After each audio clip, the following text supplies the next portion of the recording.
Job അധ്യായം 31. ഞാൻ എൻ്റെ കണ്ണുകളുമായി ഒരു ഉടമ്പടി ചെയ്തിട്ടുണ്ട്. അപ്പോൾ ഞാൻ എങ്ങനെ ഒരു കന്യകയെ നോക്കും? ഉന്നതനായ ദൈവത്തിൽ നിന്നുള്ള എൻ്റെ ഓഹരിയും സർവശക്തനിൽ നിന്നുള്ള എൻ്റെ അവകാശവും എന്തായിരിക്കും? നീതി കെട്ടവന് അപകടവും അക്രമം പ്രവർത്തിക്കുന്നവന് വിനാശവും സംഭവിക്കുകയില്ലേ? അവിടുന്ന് എൻ്റെ മാർഗങ്ങൾ നിരീക്ഷിക്കുകയും എൻ്റെ കാലടികൾ എണ്ണുകയും ചെയ്യുന്നില്ലേ? ഞാൻ കപടതയോടുകൂടെ സഞ്ചരിക്കുകയും എൻ്റെ പാദങ്ങൾ വഞ്ചന പ്രവർത്തിക്കാൻ വെമ്പൽ കൊള്ളുകയും ചെയ്തിട്ടുണ്ടെങ്കിൽ ദൈവം എൻ്റെ നിഷ്കളങ്കത അറിയേണ്ടതിന് എന്നെ കപടമില്ലാത്ത ത്രാസിൽ തൂക്കി നോക്കട്ടെ. ഞാൻ വഴിതെറ്റിപ്പോയിട്ടുണ്ടെങ്കിൽ, കാണുന്നതിലെല്ലാം ഞാൻ അഭിലാഷം പൂണ്ടിട്ടുണ്ടെങ്കിൽ, എൻ്റെ കരങ്ങൾ കളങ്കിതമാണെങ്കിൽ, ഞാൻ വിതച്ചത് അന്യൻ അനുഭവിക്കട്ടെ. എൻ്റെ വിള വേരോടെ നശിക്കട്ടെ. എൻ്റെ ഹൃദയം സ്ത്രീയാൽ വശീകൃതമായിട്ടുണ്ടെങ്കിൽ, ഞാൻ കൂട്ടുകാരൻ്റെ വാതിൽക്കൽ പതിയിരുന്നിട്ടുണ്ടെങ്കിൽ, എൻ്റെ ഭാര്യ അന്യനു വേണ്ടി ധാന്യം പൊടിക്കട്ടെ. അന്യർ അവളുമായി ശയിക്കട്ടെ. എന്തെന്നാൽ അത് ഹീനമായ കുറ്റമായിരിക്കും. ന്യായാധിപന്മാർ ശിക്ഷ വിധിക്കേണ്ട അകൃത്യം. നരകത്തിലേതുപോലെ ദഹിപ്പിക്കുന്ന അഗ്നിയായിരിക്കും അത്. എൻ്റെ സമ്പത്ത് അത് നിർമൂലമാക്കും. പരാതിയുമായി എന്നെ സമീപിച്ച ദാസൻ്റെയോ ദാസിയുടെയോ അഭ്യർത്ഥന ഞാൻ നിരാകരിച്ചിട്ടുണ്ടെങ്കിൽ, ദൈവം എഴുന്നേൽക്കുമ്പോൾ ഞാൻ എന്തു ചെയ്യും? അവിടുന്ന് അന്വേഷണം നടത്തുമ്പോൾ ഞാൻ എന്ത് മറുപടി പറയും? അമ്മയുടെ ഉദരത്തിൽ എന്നെ ഉരുവാക്കിയവൻ തന്നെയല്ലേ അവനെയും സൃഷ്ടിച്ചത്? അമ്മയുടെ ഉദരത്തിൽ ഞങ്ങൾക്ക് 2 പേർക്കും രൂപം നൽകിയത് ഒരുവൻ തന്നെയല്ലേ? പാവങ്ങൾ ആഗ്രഹിച്ചതെന്തെങ്കിലും ഞാൻ മുടക്കിയിട്ടുണ്ടെങ്കിൽ, വിധവയുടെ കണ്ണുകൾ അന്ധമാക്കിയിട്ടുണ്ടെങ്കിൽ, എൻ്റെ ആഹാരം ഞാൻ തനിയെ ഭക്ഷിക്കുകയും അനാഥർക്ക് അതിൻ്റെ ഓഹരി ലഭിക്കാതിരിക്കുകയും ചെയ്തിട്ടുണ്ടെങ്കിൽ, യൗവനം മുതൽ അവനെ ഞാൻ പിതാവിനെ പോലെ പോറ്റുകയും ജനിച്ചപ്പോൾ മുതൽ നയിക്കുകയും ചെയ്തു. വസ്ത്രമില്ലാതെയോ പുതപ്പില്ലാതെയോ ആരെങ്കിലും നശിക്കുന്നത് ഞാൻ കണ്ടിട്ടുണ്ടെങ്കിൽ, അവൻ്റെ അനുഗ്രഹം എനിക്ക് ലഭിച്ചില്ലെങ്കിൽ, എൻ്റെ ആടുകളുടെ രോമം അവന് ചൂട് പകർന്നില്ലെങ്കിൽ, വാതിൽക്കൽ സഹായിക്കാൻ ആളുണ്ടെന്ന് കണ്ടിട്ട് അനാഥർക്കെതിരെ ഞാൻ കൈ ഉയർത്തിയിട്ടുണ്ടെങ്കിൽ, എൻ്റെ തോളിൽ നിന്ന് തോൾപ്പലക വിട്ടുപോകട്ടെ. എൻ്റെ കരം അതിൻ്റെ കുഴിയിൽ നിന്ന് വേർപെട്ടു പോകട്ടെ.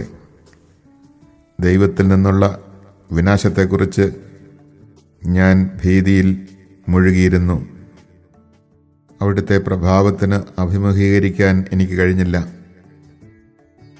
സ്വർണമായിരുന്നു എൻ്റെ ആശ്രയമെങ്കിൽ, തങ്കത്തിൽ എൻ്റെ പ്രത്യാശ അർപ്പിച്ചിരുന്നെങ്കിൽ, എൻ്റെ സമ്പത്ത് വലുതായിരുന്നതുകൊണ്ടോ എൻ്റെ കൈകളിൽ ഏറെ ധനം വന്നു ചേർന്നതുകൊണ്ടോ ഞാൻ ആനന്ദിച്ചിരുന്നെങ്കിൽ, സൂര്യൻ പ്രകാശിക്കുന്നതോ ചന്ദ്രൻ ശോഭിക്കുന്നതോ നോക്കിയിട്ട് എൻ്റെ ഹൃദയം ഗൂഢമായി വശീകരിക്കപ്പെടുകയും ഞാൻ എൻ്റെ കരം ചുംബിക്കുകയും ചെയ്തിരുന്നെങ്കിൽ, അതും ന്യായാധിപന്മാർ ശിക്ഷ വിധിക്കേണ്ട ഒരു കുറ്റമാകുമായിരുന്നു. എന്തെന്നാൽ അത് ഉന്നതനായ ദൈവത്തെ തിരസ്കരിക്കലാകുമായിരുന്നു.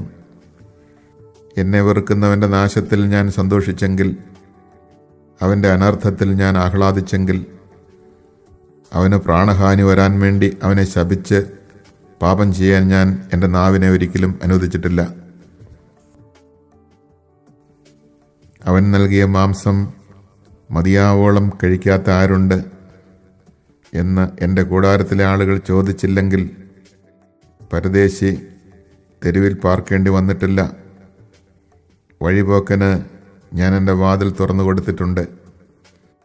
എൻ്റെ അകൃത്യങ്ങളെ ഹൃദയത്തിൽ ഒളിപ്പിച്ച് എൻ്റെ അതിക്രമങ്ങളെ മനുഷ്യരുടെ മുമ്പിൽ നിന്ന് ഞാൻ മറച്ചുവെച്ചെങ്കിൽ, ആൾക്കൂട്ടത്തെ ഭയപ്പെടുകയും മറ്റു കുടുംബങ്ങളുടെ ദ്വേഷത്തിൽ ഭീതി തോന്നുകയും ചെയ്ത് ഞാൻ മൗനമവലംബിക്കുകയും വാതിലിന് വെളിയിൽ ഇറങ്ങാതിരിക്കുകയും ചെയ്തെങ്കിൽ, എന്നെ ശ്രവിക്കാൻ ആരെങ്കിലും ഉണ്ടായിരുന്നെങ്കിൽ, ഇതാ എൻ്റെ കൈവപ്പ് സർവശക്തൻ എനിക്കുത്തരം നൽകട്ടെ. എൻ്റെ ശത്രു എനിക്കെതിരെ എഴുതിയ കുറ്റാരോപണം കിട്ടിയിരുന്നെങ്കിൽ ഞാൻ അതെൻ്റെ തോളിൽ വഹിക്കുമായിരുന്നു. കിരീടം പോലെ ഞാൻ അതിനെ എന്നോട് ചേർക്കുമായിരുന്നു. എൻ്റെ പ്രവൃത്തികളുടെ കണക്ക് ഞാൻ അവിടുത്തെ ബോധിപ്പിക്കുമായിരുന്നു. രാജകുമാരനെ പോലെ ഞാൻ അവിടുത്തെ സമീപിക്കുമായിരുന്നു. എൻ്റെ വയലുകൾ എനിക്കെതിരായി നിലവിളിച്ചിട്ടുണ്ടെങ്കിൽ, അതിലെ ഒഴിവുചാലുകൾ ഒന്നായി കരഞ്ഞിട്ടുണ്ടെങ്കിൽ, അതിലെ ഉൽപ്പന്നങ്ങൾ വില കൊടുക്കാതെ ഞാൻ വാങ്ങി ഭക്ഷിച്ചിട്ടുണ്ടെങ്കിൽ, അതിൻ്റെ ഉടമസ്ഥന്മാരുടെ മരണത്തിന് ഞാൻ കാരണമായിട്ടുണ്ടെങ്കിൽ, ഗോതമ്പിന് പകരം മുള്ളുകളും ബാർലിക്ക് പകരം കളകളും വളരട്ടെ. ജോബിൻ്റെ വാക്കുകളുടെ സമാപ്തി.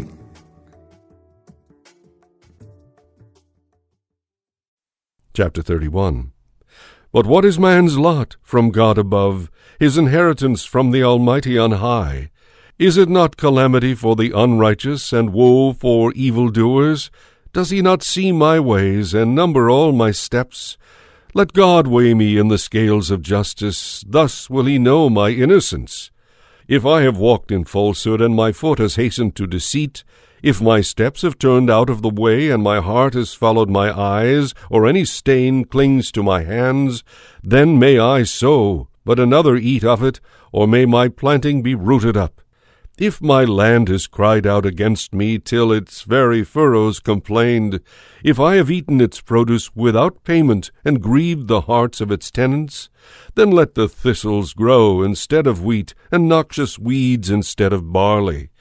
If I had made an agreement with my eyes, and entertained any thoughts against a maiden, if my heart has been enticed toward a woman, and I have lain in wait at my neighbor's door, then may my wife grind for another, and may others cohabit with her.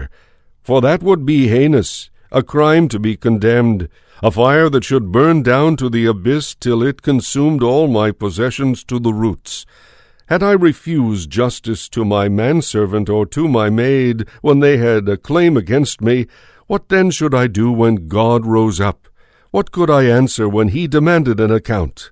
Did not he who made me in the womb make him? Did not the same one fashion us before our birth? If I have denied anything to the poor, or allowed the eyes of the widow to languish while I ate my portion alone, with no share in it for the fatherless, though like a father God has reared me from my youth, guiding me even from my mother's womb, if I have seen a wanderer without clothing, or a poor man without covering, whose limbs have not blessed me when warmed with the fleece of my sheep, if I have raised my hand against the innocent because I saw that I had supporters at the gate, then may my arm fall from the shoulder, my forearm be broken at the elbow, for the dread of God will be upon me, and his majesty will overpower me. Had I put my trust in gold, or called fine gold my security, or had I rejoiced that my wealth was great, or that my hand had acquired abundance, had I looked upon the sun as it shone, or the moon in the splendor of its progress, and had my heart been secretly enticed to waft them a kiss with my hand, this too would be a crime for condemnation, for I should have denied God above. Had I rejoiced at the destruction of my enemy, or exulted when evil fell upon him, even though I had not suffered my mouth to sin by uttering a curse against his life, had not the men of my tent exclaimed, Who has not been fed with his meat? Because no stranger lodged in the street. But I opened my door to wayfarers. Had I, out of human weakness, hidden my sins and buried my guilt in my bosom, because I feared the noisy multitude and the scorn of the tribes terrified me, then I should have remained silent and not come out of doors. Oh, that I had one to hear my case, and that my accuser would write out his indictment. Surely I should wear it on my shoulder, or put it on me like a diadem. Of all my steps I should give him an account. Like a prince I should present myself before him. This is my final plea. Let the Almighty answer me. The words of Job are ended.